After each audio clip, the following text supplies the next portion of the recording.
मैं दिया हूँ, 34 साल की, और 3 हफ्ते पहले मैंने फैमिली कोर्ट के सामने अपने होने वाले एक्स हस्बैंड के नाम वो सब साइन कर दिया जो लोगों की नज़र में जीवन भर की कमाई होती है। 5 बेडरूम वाला घर, 2 गाड़ियाँ, हमारी रियल एस्टेट कंपनी, सब कुछ। मेरे वकील ने मेरे हाथ पकड़कर कहा था, दिया, प्लीज मत कीजिए, ये आत्महत्या जैसा है। सामने बेंच के पास मेरी सास की वो ठंडी सी मुस्कान थी, जैसे वो पहले से जानती हो कि आज मेरी हार लिखी जा चुकी है। और मेरे पति की 27 साल की नई दोस्त बृंदा, हाँ, वही जो अब उसकी गर्लफ्रेंड थी, वो अदालत में बैठे बैठे सेल्फी ले रही थी, जैसे ये कोर्ट नहीं कोई जश्न हो। मेरे पति विवेक की आंखों में वो चमक थी जैसे उसने लॉटरी जीत ली हो, लेकिन उसी चमक का रंग ठीक 47 सेकंड बाद उड़ गया जब उसके वकील ने हमारे समझौते की आखिरी शर्त पढ़नी शुरू की। आगे क्या हुआ वो मैं अभी बताने वाली हूँ, लेकिन उससे पहले अगर आपको ऐसे छिपे हुए सच वाली कहानियाँ पसंद हैं तो चैनल छिपी हुई दिल की कहानियाँ को अभी सब्सक्राइब कर दीजिए और वीडियो को लाइक कर दीजिए, ताकि ये कहानी उन लोगों तक भी पहुंचे जिन्हें आज उम्मीद चाहिए। और कमेंट में बस इतना लिख दो, आप कहाँ से देख रहे हो और अभी वहाँ क्या टाइम है। क्योंकि जब मैं ये सब झेल रही थी मुझे लगता था मैं दुनिया में अकेली हूँ। अब आपको अपनी कहानी में वापस ले चलती हूँ, 3 साल पहले की उस रात जब मैंने गलती से विवेक के ऑफिस की गलत दराज खोल दी थी। हमारी शादी को 8 साल हो चुके थे। बाहर से हमारी लाइफ बहुत परफेक्ट लगती थी। सोसाइटी में बड़ा घर, गेट पर सिक्योरिटी, गाड़ियों की चाबियां ड्रॉअर में, रिश्तेदारों के सामने आइडियल कपल का टैग, और हर पार्टी में विवेक का रौब, जैसे वही सब कुछ है। लोग कहते, दिया कितनी लकी है, पर लकी नहीं थी। मैं बस चुप थी, क्योंकि हमारे हनीमून पर उसने हंसते हुए कहा था, पैसों की टेंशन तुम मत लो, मैं सब संभाल लूंगा, तुम बस घर संभालो। और मैंने मान लिया, क्योंकि मैंने अपने माँ बाप की टूटती शादी देखी थी। मुझे लड़ाई से डर लगता था। बच्चे के बाद तो मैंने अपनी नौकरी भी छोड़ दी। पहले मैं अकाउंट्स में अच्छी थी, नंबर मुझे समझ आते थे, लोग नहीं। पर विवेक के लिए मैं बस घर की चीज बन गई थी, जो दिखती है, काम करती है, पर सुनी नहीं जाती। हमारा बेटा तनिष, वही मेरी दुनिया था। मैं उसे रात को कहानी सुनाती, उसके प्रोजेक्ट बनवाती, स्कूल छोड़ने जाती, और विवेक, वो अक्सर मीटिंग के नाम पर गायब रहता। एक दिन तनिष खिड़की के पास बैठा रहा, अपनी फेवरेट किताब सीने से लगाकर। मम्मा, पापा कब आएंगे? उन्होंने आज पढ़ाने का वादा किया था। मैंने विवेक को कॉल किया, मैसेज किया, कोई जवाब नहीं। रात 11 बजे वो आया, एक अलग सी परफ्यूम की खुशबू, और मेरी तरफ देखे बिना बोला, मैं इस फैमिली के लिए भविष्य बना रहा हूँ। दिया, बच्चा बड़ा होकर समझ जाएगा। लेकिन अगले दिन तनिष की आंखों में जो बुझापन था, उस दिन मुझे समझ आ गया था कि कुछ बहुत गलत चल रहा है। सिर्फ रिश्ते में नहीं, हमारे पूरे सपने के नीचे कहीं। उस रात मैं किसी शक में नहीं थी। मैं बस अपने बच्चे के पासपोर्ट की फाइल ढूंढ रही थी, स्कूल टूर के लिए। विवेक आमतौर पर सारे डॉक्यूमेंट्स अपने होम ऑफिस में रखता था, और वो दरवाजा हमेशा लॉक रहता था। लेकिन उस दिन वो लॉक नहीं था। और यही वो छोटी सी गलती थी जिसने मेरे पूरे जीवन की दिशा बदल दी। पासपोर्ट तो मुझे मिल गया ऊपर वाली दराज में, पर जैसे ही मैंने फाइल निकाली, मेरी उंगलियां एक मोटे से लिफाफे से टकराईं जिस पर लाल अक्षरों में लिखा था, अंतिम सूचना। बैंक का नाम देखकर मेरा दिल एक पल को रुक गया। मेरे अंदर की अकाउंटेंट जाग गई, और पत्नी वाली दिया को मैंने वहीं दबा दिया। मैंने लिफाफा खोल दिया, फिर दूसरा, फिर तीसरा। कागजों की वो लाइनें मेरे सामने धीरे धीरे किसी कब्र की तरह खुलने लगीं। उस एक दराज के अंदर हमारे परफेक्ट घर की असली सच्चाई दबी हुई थी, और मैंने वहीं फैसला कर लिया था, मैं रोऊंगी नहीं, मैं हिसाब करूंगी। अगर आप जानना चाहते हो कि उस दराज में ऐसा क्या था जिसने मुझे 3 साल तक चुपचाप प्लान करने पर मजबूर कर दिया, तो इस वीडियो को अंत तक देखो, क्योंकि आगे जो हुआ वो आपको भी सिखाएगा कि कभी-कभी चुप्पी कमजोरी नहीं, रणनीति होती है। उस दराज में पड़े कागजों को पढ़ते पढ़ते मेरे हाथ सच में कांप रहे थे, लेकिन वो कांपना डर का नहीं था। उस पल मेरे अंदर कोई पुरानी सी नींद टूट रही थी, जैसे सालों से किसी ने मेरे दिमाग पर एक मुलायम कंबल डाल रखा हो और मैं बस उसी में सांस लेती रही हूँ। पहले लिफाफे पर बैंक का नाम था, दूसरे पर NABFC का, तीसरे पर किसी लीगल फर्म का, चौथे पर डिमांड नोटिस और पांचवें पर लाल स्याही में अंतिम चेतावनी जैसे शब्द। मैं वहीं विवेक की कुर्सी पर बैठी रही। कागज मेरे सामने बिखरे हुए थे और हर पन्ना मेरे घर की दीवारों में एक नई दरार बना रहा था। एक प्रॉपर्टी पर ओवरड्राफ्ट लिमिट, दूसरी पर टॉपअप लोन, तीसरी पर interest payment bounce, company account में लगातार नेगेटिव बैलेंस और एक लेटर जिसे पढ़कर मेरे गले में सूखापन उतर आया। आपके खाते से चेक रिटर्न होने के कारण आगे की कार्रवाई। विवेक जिस एम्पायर का रौब दिखाता था, वो असल में उधार की हवा पर खड़ा था और सबसे बड़ी बात, ये सब छुपाया गया था मुझसे, अपने ही घर की औरत से। मैंने एक एक डॉक्यूमेंट को ध्यान से देखा, डेट, लोन नंबर, प्रॉपर्टी का पता, गारंटर का नाम, और तभी मेरी नज़र एक लाइन पर अटक गई। को एप्लीकेंट, को बोरोअर, दिया शर्मा। मैंने अपनी ही आंखों पर भरोसा नहीं किया। मेरे नाम से, बिना मेरी जानकारी के। मेरा दिमाग तुरंत हिसाब लगाने लगा। अगर कंपनी डूबती है, अगर बैंक ने रिकवरी शुरू की, तो क्या मेरे हिस्से भी कुछ आएगा? क्या मेरे बेटे तनिष्क के भविष्य पर भी? उस पल पहली बार मुझे एहसास हुआ कि मैं सिर्फ एक शादी में नहीं फंसी हूँ, मैं एक जाल में हूँ जिसमें मेरे नाम की रस्सियां भी बांधी जा चुकी हैं। मैं वहीं बैठी रही और फिर मेरे भीतर से एक आवाज आई, रोने से कुछ नहीं होगा दिया, अब तुम अपनी कहानी खुद लिखोगी। मैंने फोन निकाला, बिना किसी ड्रामे के, बिना किसी घबराहट दिखाए एक एक कागज की फोटो खींची, क्लोजअप, डेट दिखती हुई, स्टैम्प दिखता हुआ, और फिर सब वापस वैसे ही रख दिया जैसे किसी ने छुआ ही न हो। ऑफिस की लाइट बंद की, दरवाजा धीमे से लगाया और बाहर आकर ऐसे चल दी जैसे कुछ हुआ ही नहीं। लेकिन सच ये है कि उस रात मैं सोई नहीं थी। मैं चुप थी, पर अंदर से जाग चुकी थी। अगली सुबह विवेक ब्रेकफास्ट टेबल पर बैठा था, फोन पर किसी से डील की बातें कर रहा था। तनिष्क दूध गिरा रहा था और मैं प्लेट में पराठा रखते हुए सोच रही थी, तुम्हें नहीं पता विवेक, अब मैं तुम्हें पढ़ रही हूं। तुम्हारे नंबर, तुम्हारी चालें, तुम्हारे झूठ, सब। दोपहर होते होते मैंने एक कॉल किया, उस इंसान को जो मुझे हमेशा मेरी असली ताकत याद दिलाती थी, मेरी कॉलेज की दोस्त राधिका। वो अब एक बैंक में क्रेडिट डिपार्टमेंट में थी और उसकी सबसे बड़ी खूबी थी कि वो सवालों से डरती नहीं थी। उसने उठाते ही बोला, दिया, तू ठीक है? आवाज अलग लग रही है। मैंने कहा, मैं ठीक हूं, बस मुझे एक चीज समझनी है, मेरे नाम पर कोई लोन है क्या, या कोई गारंटी, और अगर है तो कैसे? वो एक सेकंड चुप रही, फिर बहुत शांत होकर बोली, तू मेरे ऑफिस आ जा, और हाँ, कोई साथ हो तो अच्छा है, लेकिन अगर नहीं तो भी आ जा, मैं संभाल लूंगी। अगले दिन मैं तनिष्क को स्कूल छोड़कर सीधे राधिका के ऑफिस गई। मैं ऐसे कपड़े पहने थी जैसे बस किसी कैजुअल काम से आई हूं, क्योंकि मुझे पता था अगर विवेक को मेरे अंदर की हलचल की भनक लगी तो वो अपने सारे दरवाजे और मजबूत कर देगा। राधिका ने मुझे एक छोटे से कमरे में बिठाया, कंप्यूटर स्क्रीन मेरी तरफ घुमाई और बोली, देख, मैं जो बता रही हूं वो सुनकर तेरे हाथ फिर कांपेंगे, लेकिन इस बार तू गिरना मत।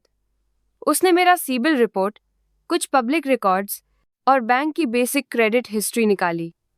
वहाँ 2 लोन ऐसे थे जिनमें मेरा नाम को एप्लीकेंट की तरह जुड़ा हुआ था। मेरी सांस रुक गई। ये मैंने वाक्य पूरा भी नहीं किया। राधिका ने फाइल खोली और बोली, ये तेरी सिग्नेचर नहीं लग रही दिया। और ये ई साइन, ये तो उस नंबर से हुआ है जो तू इस्तेमाल ही नहीं करती। मेरे कान गरम हो गए। मतलब ये सिर्फ छुपाना नहीं था, ये धोखा था। राधिका ने धीरे से कहा, ये फ्रॉड है, तू चाहे तो रिपोर्ट कर सकती है। मैंने तुरंत सिर हिलाया, अभी नहीं। उसने मुझे देखा। क्यों? मैंने कहा, क्योंकि अगर मैं अभी उसे पकड़ लूंगी तो वो सतर्क हो जाएगा और मुझे पूरा नक्शा चाहिए, उसकी हर गलती, हर झूठ, हर कमजोर जगह।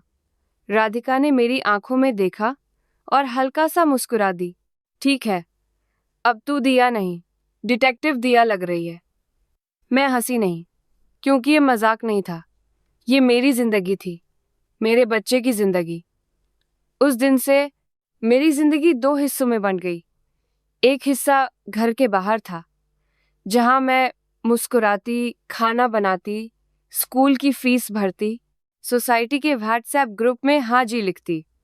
और दूसरा हिस्सा मेरे अंदर था, जहां मैं हर महीने अपने पार्ट टाइम अकाउंटिंग काम से थोड़ा थोड़ा पैसा अलग करती, एक नया सेविंग अकाउंट खोलती, सारे डॉक्यूमेंट्स की कॉपी बनाती, स्क्रीनशॉट्स, ईमेल्स, व्हाट्सएप चैट्स और विवेक की आदतों का टाइम टेबल तक बना देती।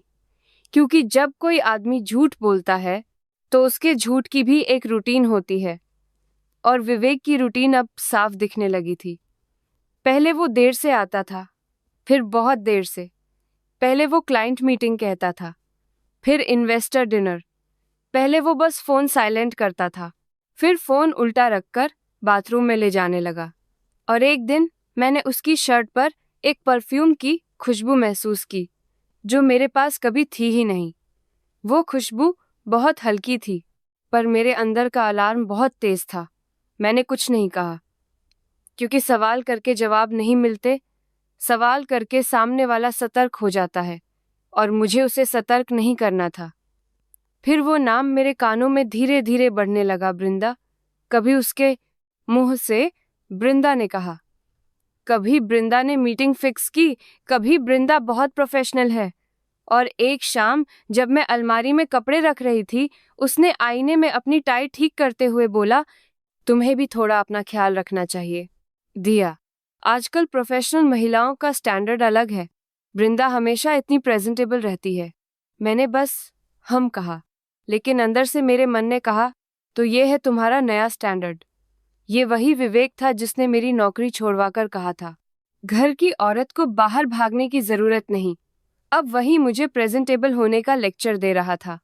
और जितना वो मुझे छोटा दिखा रहा था, उतना मेरे अंदर की दिया बड़ी हो रही थी, शांत मगर तेज। एक रात वो नहाने गया और उसका फोन किचन काउंटर पर रह गया। स्क्रीन लाइट हुई, मैसेज प्रीव्यू दिखा, कल मिलते हैं। वही नीली टाई पहनना मुझे पसंद है, बस इतना। मैंने फोन छुआ भी नहीं, मुझे जरूरत भी नहीं थी। ये 3 साल की तैयारी का फायदा यही होता है। जब सच सामने आता है तो आपको चीखने की जरूरत नहीं पड़ती, आप बस नोट कर लेते हैं और फिर सही समय का इंतजार करते हैं। सही समय वो तब आया जब मेरी सास ने अपने घर पर फैमिली डिनर रखा, हमारी सोसाइटी से थोड़ा दूर, शहर के पॉश इलाके में, जहां हर चीज चमकती है लेकिन हवा में भी एक तरह का अहंकार रहता है। मैं 8 साल से वहां जाती रही थी, हर बार एक चीज सीखती रही, इस घर में प्यार नहीं, इमेज मायने रखती है। उस दिन भी मैं तनिष्क का हाथ पकड़कर गई। मेरे ससुर जी तो बहुत पहले नहीं रहे थे, और सास, वो हमेशा मुझे ऐसे देखती थी जैसे मैं उनके बेटे के लेवल की नहीं हूँ। डिनर टेबल पर मैं हमेशा किनारे बैठती थी और मेरे हिस्से में हमेशा किचन का काम आता था। लेकिन इस बार दरवाजा खुला और विवेक अंदर आया, और उसके साथ बृंदा। लाल रंग की ड्रेस, परफेक्ट मेकअप, हाथ में ऐसा बैग जिसे देखकर कोई भी कह दे ब्रांडेड, और चेहरे पर वो मुस्कान जो कैमरा देखते ही अपने आप सेट हो जाती है। विवेक ने ऐसे कहा, सब लोग ये बृंदा है, हमारी कंपनी के लिए नई इन्वेस्टमेंट कंसल्टेंट। मेरे अंदर कुछ भी टूटा नहीं, क्योंकि मैं पहले से टूट चुकी थी। पर तनिष्क ने मेरी कुर्सी की तरफ देखा, फिर बृंदा की तरफ, और उसके मासूम चेहरे पर सवाल तैर गया। सास की आंखें चमक उठीं। वो उठी, बृंदा का हाथ पकड़ा और बोली, अरे वाह, आखिर विवेक को कोई समझदार एम्बिशियस लड़की मिली। फिर उन्होंने मेरी तरफ देखा और वही ठंडी मुस्कान, दिया, तुम जाकर किचन में मदद कर दो, मेहमानों के लिए स्नैक्स। मेहमान, मेरे पति की गर्लफ्रेंड भी उनके लिए मेहमान थी, और मैं नौकरानी जैसी। मैं बिना कुछ कहे किचन में चली गई। लेकिन मेरे दिल में एक चीज साफ हो गई, बृंदा मेरी दुश्मन नहीं है। दुश्मन वो आदमी है जो मुझे कुछ नहीं समझता है, और इसी वजह से उसे लगता है वो कुछ भी कर सकता है। डिनर के दौरान मैं जब प्लेट लेकर बाहर आई, मैंने देखा बृंदा विवेक की बाहें छूकर हंस रही थी। मेरी सास उसे ऐसे निहार रही थी जैसे उन्होंने नया खिलौना खरीद लिया हो, और विवेक, वो उस घर का राजा बनकर बैठा था। तभी तनिष्क धीरे से मेरे कान में फुसफुसाया, मम्मा, ये आंटी कौन है? ये मेरी कुर्सी पर क्यों बैठी है? मैंने उसके बाल सहलाए और कहा, कोई खास नहीं बेटा। लेकिन मन में मैंने कहा, बहुत खास है, क्योंकि ये ही वो कारण है जिससे तुम एक दिन पूरी तरह बेनकाब हो जाओगे। विवेक, उस रात घर लौटते समय विवेक ने ऐसे बात की जैसे कुछ गलत हुआ ही नहीं। बृंदा बहुत स्मार्ट है दिया, ऐसे लोग कंपनी को ऊपर ले जाते हैं। मैंने खिड़की के बाहर देखा, शहर की लाइट्स दौड़ रही थीं, और मेरे अंदर एक अलग ही फिल्म चल रही थी। मैं सोच रही थी, तुम्हारी कंपनी को ऊपर? नहीं विवेक, तुम्हारी कंपनी तो नीचे जा रही है। बस तुम अभी तक गिरते हुए खुद को उड़ता हुआ समझ रहे हो। अगले महीनों में मेरे पास सबूत बढ़ते गए। बैंक की नई नोटिस, कंपनी के जीएसटी से जुड़ी बातें, एक दो बार तो रिकवरी एजेंट का कॉल भी आया, जिसे विवेक ने मेरे सामने गलत नंबर बोलकर काट दिया। और फिर एक दिन जब वो बहुत नॉर्मल आवाज में बोला, मुझे तुमसे एक जरूरी बात करनी है। मुझे समझ आ गया, अब वो आखिरी पत्ता खेलने वाला है। उसने डाइनिंग टेबल पर बैठकर सीधे कहा, मैं डिवोर्स चाहता हूँ। कोई भूमिका नहीं, कोई अफसोस नहीं, कोई हमने कोशिश की नहीं, बस एक लाइन, जैसे वो किसी कर्मचारी को निकाल रहा हो। मैंने पानी का ग्लास रखा और पूछा, ठीक है, तो तुम क्या चाहते हो? उसके चेहरे पर हल्की राहत आई, जैसे उसे डर था मैं ड्रामा करूंगी। मैं घर, गाड़ियां, कंपनी सब रखूंगा, और तुम तनिष्क को रख लो। मैं कस्टडी के झंझट में नहीं पड़ना चाहता। बच्चा मेरे काम को स्लो कर देगा। उस पल मेरे कानों में बच्चा शब्द ऐसे चुभा जैसे किसी ने मेरे बेटे को चीज बना दिया हो। मैंने धीरे से कानों में बच्चा शब्द करना चाहता, हमारा साथ। बच्चा शब्द पूछा, तुम्हें सब चाहिए, हर चीज? उसने मुस्कुराकर कहा, हाँ, और मैं तुम पर बहुत दया कर रहा हूँ। दिया, कई आदमी तो बच्चे को भी ले लेते हैं ताकि सपोर्ट न देना पड़े। मैं तुम्हें तनिष्क दे रहा हूँ, जैसे वो कोई पैकेज दे रहा हो। मैंने खुद को बिल्कुल शांत रखा और कहा, ठीक है, पेपर्स भेज दो। उसके चेहरे पर वही जीत वाली चमक थी। उसे लगा मैं टूट गई हूँ। उसे क्या पता था, मैं टूटकर ही तैयार हुई हूँ। कुछ दिनों बाद हमें उसके वकील के ऑफिस बुलाया गया। बड़ा सा केबिन, कांच की दीवारें, अंदर एसी इतना ठंडा कि इंसान की हिम्मत भी जम जाए। उसका वकील मिस्टर खन्ना फाइल मेरे सामने रखकर बोला, मैडम, ये बहुत फेयर सेटलमेंट है। फेयर? मैंने पन्ने पलटे। हर लाइन में विवेक का फायदा था। मेरे हिस्से में व्यक्तिगत सामान और बच्चे की कस्टडी। कोई मेंटेनेंस नहीं, कोई शेयर नहीं, कोई कुछ नहीं। विवेक ने वहीं बैठकर बिना आवाज धीमी किए कहा, इसे वकील की जरूरत नहीं, ये बस पार्ट टाइम अकाउंटिंग करती है, ये कुछ नहीं समझती। वकील ने औपचारिकता निभाई, मैडम, आप इंडिपेंडेंट काउंसिल जरूर लें।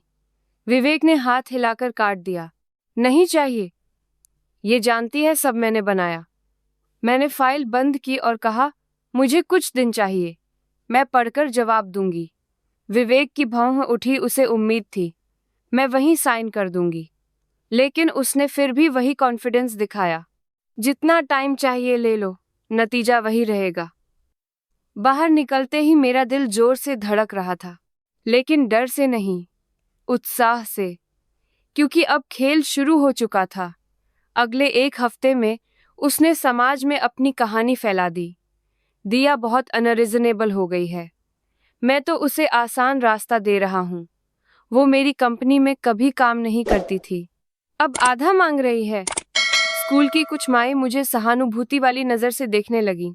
एक पड़ोसन ने कहा, अरे दिया, समझौता कर लो, आदमी है, गलती हो जाती है। गलती?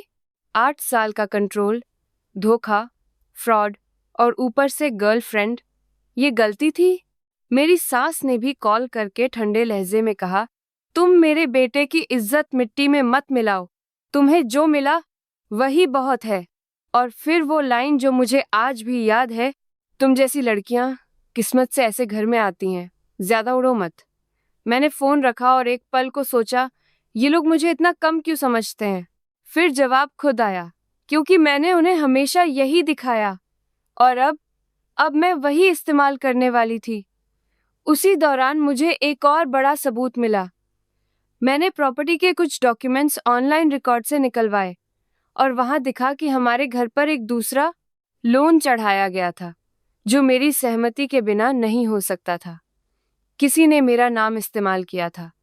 मैंने उस डॉक्यूमेंट की कॉपी निकाली और अपने फोल्डर में रख दी। मेरे अंदर अब कोई भावुक दिया नहीं थी। अब मैं एक माँ थी, जो अपने बेटे के लिए रास्ता साफ कर रही थी। राधिका ने मुझे एक और इंसान से मिलवाया, वकील मीरा वर्मा। वो हाई प्रोफाइल नहीं थी, लेकिन बहुत तेज थी। उनका ऑफिस चमकदार नहीं था, पर उनकी आंखों में वो चमक थी जो सिर्फ सच और अनुभव से आती है। मैंने मीरा के सामने अपने सारे सबूत रखे, फोटो, कॉपी, लोन की डिटेल, ई साइन का खेल, नोटिस, सब कुछ। मीरा ने बिना ओवर रिएक्ट किए एक एक पन्ना पढ़ा, फिर मुझे देखा और बोली, तुम रोने नहीं आई हो, तुम तैयार होकर आई हो। मैंने कहा, मुझे लड़ाई नहीं चाहिए। वो मुस्कुराई, फिर भी तुम्हें लड़ना पड़ेगा, लेकिन अपने तरीके से।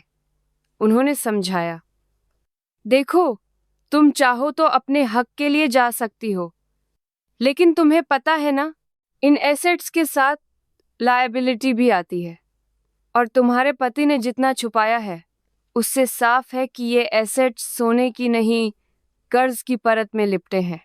मैंने तुरंत कहा, मुझे आधा नहीं चाहिए, मुझे वो चाहिए जो वो मांग रहा है। मीरा ने भौं उठाई। मतलब? मैंने कहा, वो कहता है सब उसे चाहिए। ठीक है, सब उसे दे दो, लेकिन सब में कर्ज भी हो, जिम्मेदारी भी, रिकवरी भी, सब। मीरा कुछ सेकंड चुप रही, फिर धीरे से बोली, इंडेमनिटी क्लॉज। तुम उसके नाम एसेट्स ट्रांसफर करोगी, और वो लिखित में लेगा कि इन एसेट्स से जुड़ी हर देनदारी, हर लोन, हर बकाया, हर केस सब वो अकेले संभालेगा, और तुम पूरी तरह रिलीज। मेरे पेट में हल्की गर्मी दौड़ गई। यही तो चाहिए था, मीरा ने आगे कहा, लेकिन ध्यान रहे, ये सब कोर्ट रिकॉर्ड में होना चाहिए, और उसके पास चांस होना चाहिए फाइनेंशियल रिव्यू का, ताकि वो बाद में ये न कह सके कि उसे पता नहीं था। मैंने कहा, उसे पता नहीं होना ही मेरी जीत है, क्योंकि वो पढ़ता नहीं, वो सिर्फ जीत देखता है। मीरा ने हल्की सी हंसी दबाई। तुम्हारे पति जैसे लोग अपनी ही अहंकार की सजा खुद लिखते हैं।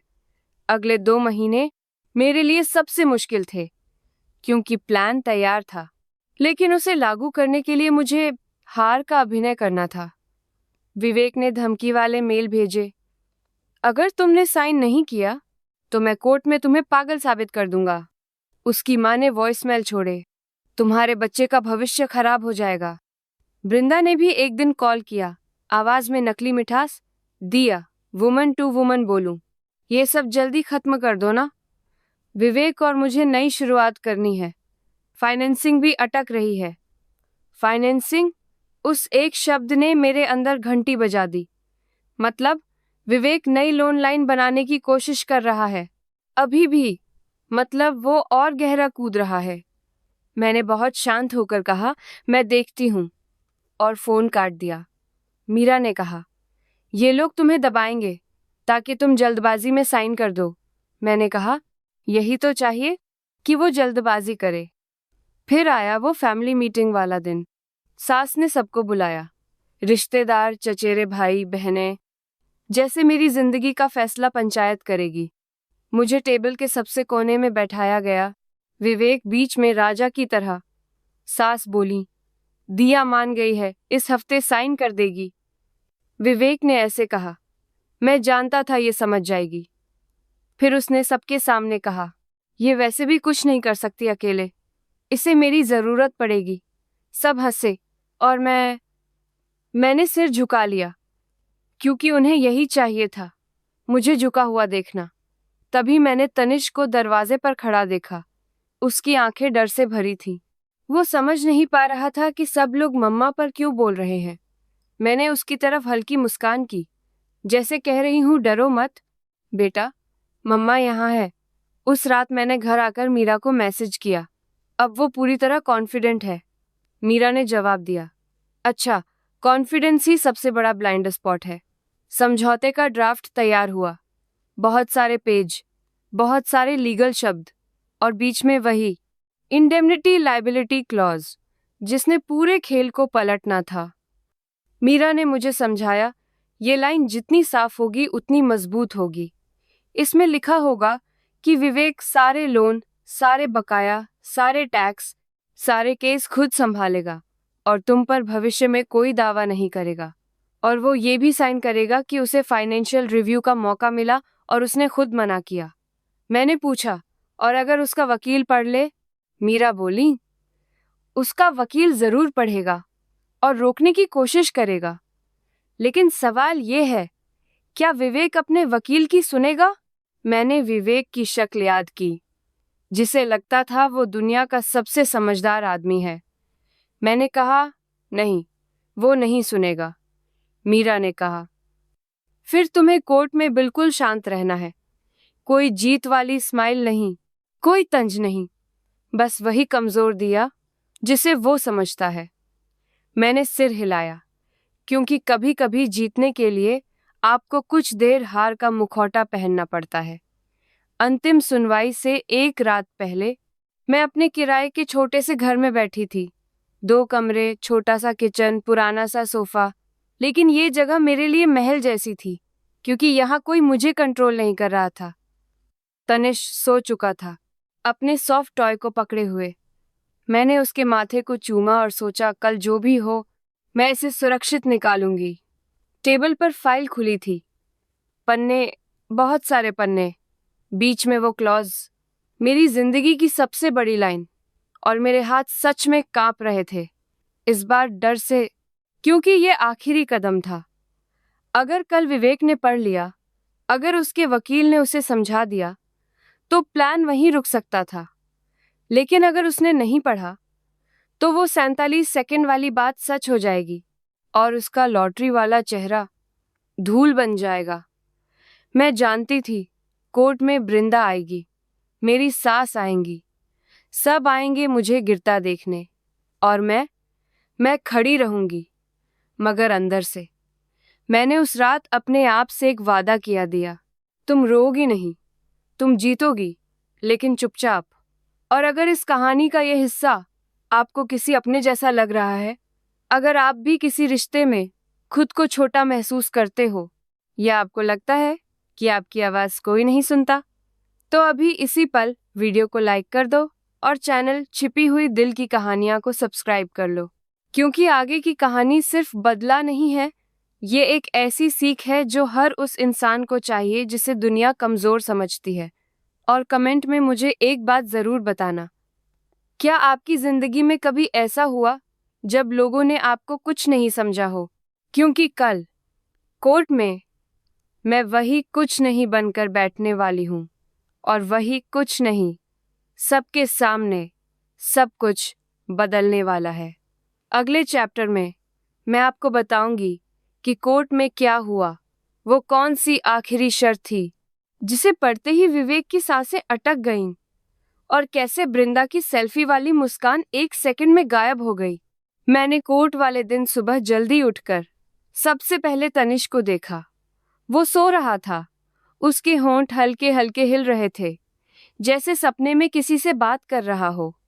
मैंने उसके बालों पर हाथ फेरा और मन ही मन कहा, आज जो भी हो मैं तुम्हारे लिए कर रही हूँ। फिर मैं धीरे से उठी, किचन में गई, पानी पिया और आईने में खुद को देखा।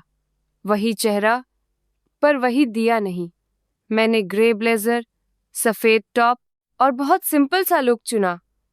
कोई भारी ज्वेलरी नहीं, कोई लुक एट मी मेकअप नहीं, क्योंकि मैं उस दिन एक चीज साबित नहीं करना चाहती थी। मैं बस बाहर निकलना चाहती थी, अपनी जिंदगी से, अपने डर से और उस आदमी की परछाई से जो मुझे सालों से छोटा दिखाता रहा।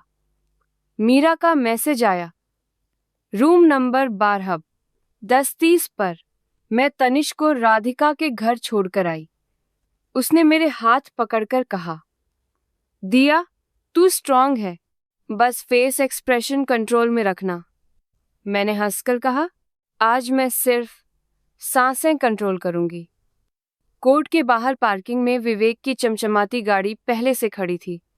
वो जल्दी आकर अपनी जीत का इंतजार कर रहा था।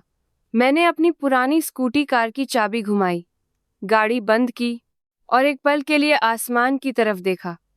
हवा हल्की गर्म थी। सर्दी का मौसम लगभग खत्म हो चुका था और मुझे लगा जैसे मेरी जिंदगी की सर्दी भी आज खत्म होगी। कोर्ट के अंदर सब कुछ वैसा ही था। लंबा कॉरिडोर, लोगों के चेहरे थके हुए, कुछ रोते, कुछ बहस करते, कुछ खामोश। दुनिया हर दिन टूटती है, बस लोग उसे देख नहीं पाते। मैं रूम 12 के बाहर पहुंची तो मीरा पहले से खड़ी थी। उन्होंने सिर्फ इतना पूछा, रेडी? मैंने कहा, हाँ, और हमने दरवाजा खोल दिया। विवेक सामने टेबल पर बैठा था, उसके साथ उसका वकील खन्ना। दोनों के चेहरे पर वही ये तो फॉर्मेलिटी है वाली फीलिंग थी। सामने वाली बेंच पर मेरी सास बिल्कुल सधी हुई मुद्रा में, जैसे कोई पुरस्कार समारोह देखने आई हूं, और उनके बगल में बृंदा, लाल रंग की ड्रेस, फोन हाथ में, कैमरा एंगल सेट और चेहरे पर वही सेल्फी वाली मुस्कान।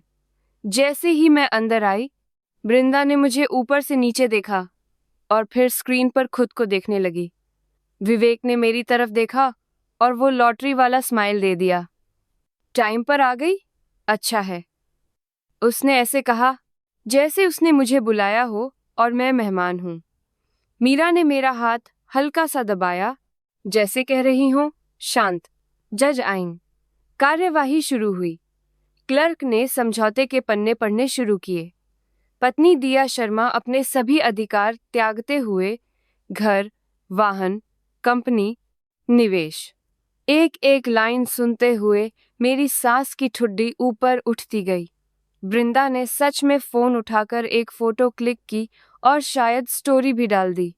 विवेक का वकील खन्ना बीच बीच में सिर हिला रहा था, लेकिन मुझे उसकी आंखों में एक अजीब सी की बेचैनी दिखी। वो फाइल में कुछ ढूंढ रहा था और विवेक, वो बस अपनी जीत का मजा ले रहा था। जज ने मेरी तरफ देखकर पूछा, क्या आप समझती हैं कि आप अपने हिस्से के अधिकार छोड़ रही हैं? मैंने कहा, हाँ, योर ऑनर। क्या आपने अपने वकील के साथ इसे रिव्यू किया? हाँ, योर ऑनर।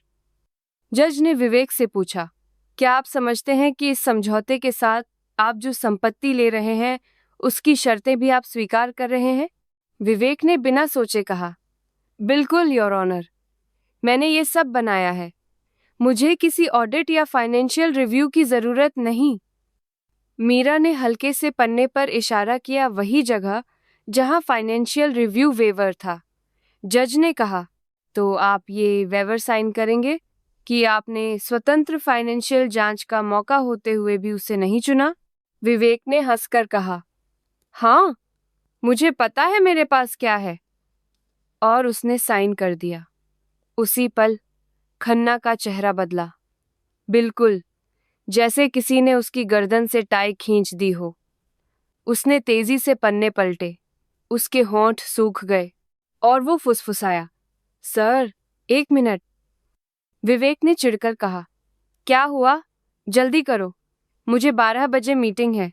खन्ना ने पेज पर उंगली रखी और धीरे से बोला, ये पेज देखिए।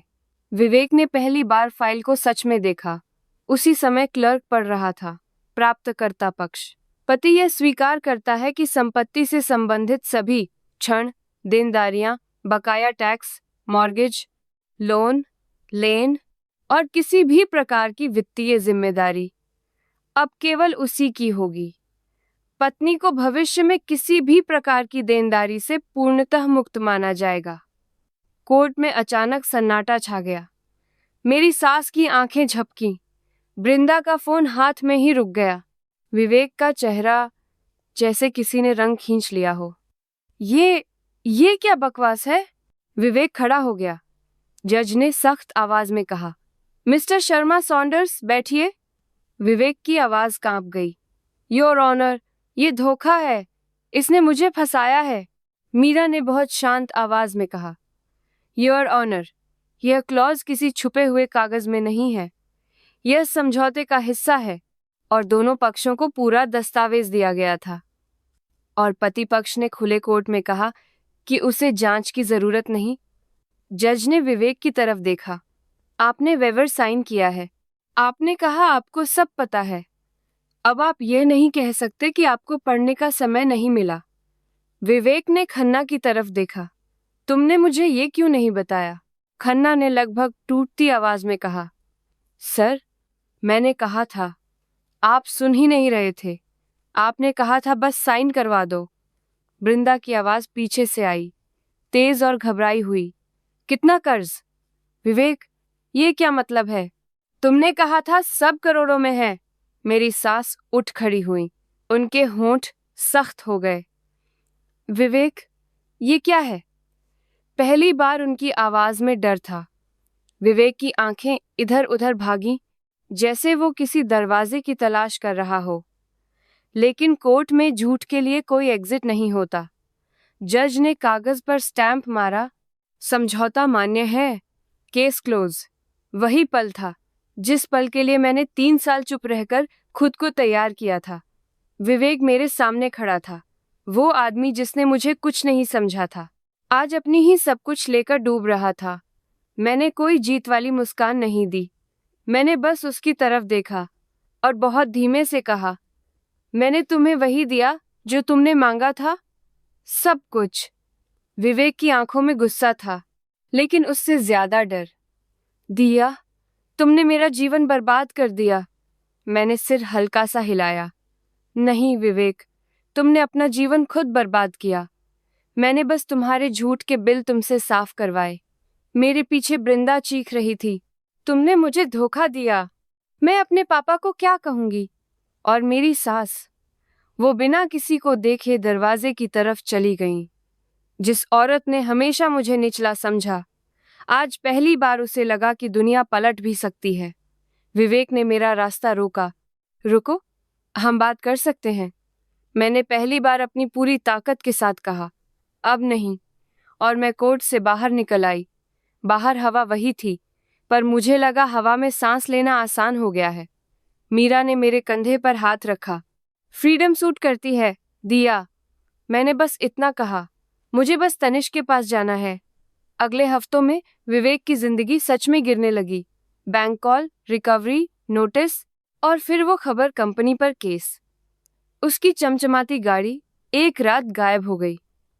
पड़ोस की आंटी ने बताया, बहन जी, रात में रिकवरी वाले ले गए।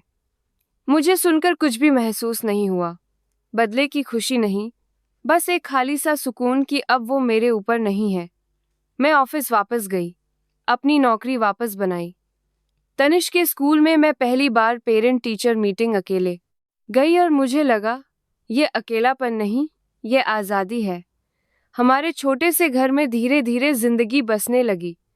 फ्रिज पर तनिष्क की ड्राइंग्स, खिड़की पर छोटे पौधे, और रात को हम दोनों साथ खाना खाते हुए हंसते। एक रात तनिष्क ने पूछा, मम्मा, अब हम हमेशा ऐसे रहेंगे? मैंने कहा, हाँ बेटा, अब हम ऐसे ही रहेंगे शांत। उसने कहा, शांत मतलब अच्छा? मैंने उसे गले लगा लिया। हाँ, शांत मतलब बहुत अच्छा। करीब 1 साल बाद विवेक का मैसेज आया, मुझे तनिष से मिलना है। मेरे हाथ कुछ पल के लिए ठिठके, लेकिन फिर मैंने खुद को याद दिलाया, सीमा बनाना भी प्यार का हिस्सा होता है। मैंने जवाब दिया, अगर तुम सच में पिता बनना चाहते हो तो नियम होंगे। विवेक ने हामी भरी। क्या वो बदलेगा? मुझे नहीं पता, पर अब फर्क ये था कि उसके बदलने या न बदलने से मेरी जिंदगी नहीं रुकेगी, क्योंकि मैं अब किसी के कंट्रोल में नहीं थी। मैं अपनी शर्तों पर जी रही थी, और यही इस कहानी का असली अंत है। ये कहानी बदले की नहीं, जागने की है।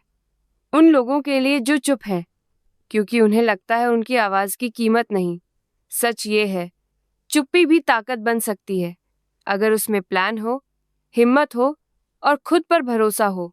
अगर आप यहाँ तक आए हो, तो एक बात दिल से कहूँ, आप कमजोर नहीं हो।